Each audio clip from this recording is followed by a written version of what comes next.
they should trust each other. He leaned over and asked if he really didn't believe him. For such a price it was just a gift. The guy looked away when someone called out to him. His father looked at him and asked what he was doing here. A system window appeared that his interest level was -20. Lloyd frowned. Frontier mansion. The hero was sitting at a long dining table opposite his father. The guy glanced at him furtively and thought that he had been carefully avoiding him, afraid that the head of the family would forbid construction. The man calmly cut the sausage. The young man frowned when his father said that he was ready to listen to him. Arcus frowned and asked what he had come up with this time. The guy brought a fork with food and replied that the innkeeper had ordered floor heating, and he had fulfilled it. He decided to avoid long explanations and act according to his character. The interlocutor looked at him and added that his son was now making contracts with other residents. The hero nodded. The man frowned and said that the residents were very important and valuable, and he would not forgive the boy if he deceived them. Lloyd closed his eyes and replied that he didn't have to worry about that. As the boy had expected, no matter what he did, no one believed him.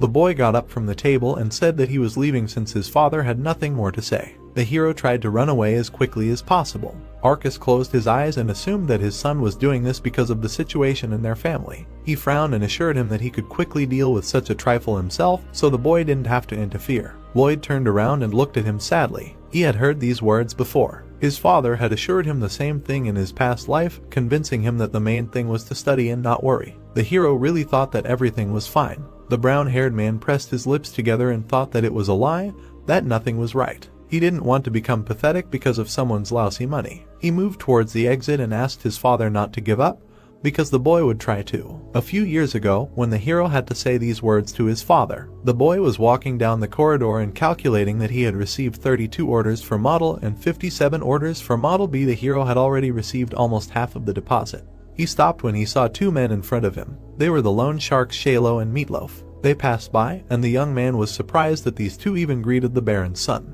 The hero frowned, and an idea struck him. The guests entered Arcus's office. One of them sat down leisurely on the edge of the table and asked how long the man would delay payment. The fat man added that more than 5 days had already passed, and if he continued to delay payments like this, they would not sit idly by. The Baron frowned and looked down. Shalo looked at him with disdain and said that if he sold the items in the house, the money would appear. The protagonist cautiously peered through the door. He smirked and mentally noted that it was timely. The guy grinned and thought that they appeared when needed. RP amount, 36. The young man looked at the system window and noted that he received some points by improving his relationship with Xavier. It remained to figure out where to use them. Notification: by investing the received points in talent, you can improve your abilities. The guy looked at the screen in surprise and noted that the messenger still knows how to explain normally. Next message: damn, I will not explain. The hero hastened to apologize. Suddenly, a circle lit up.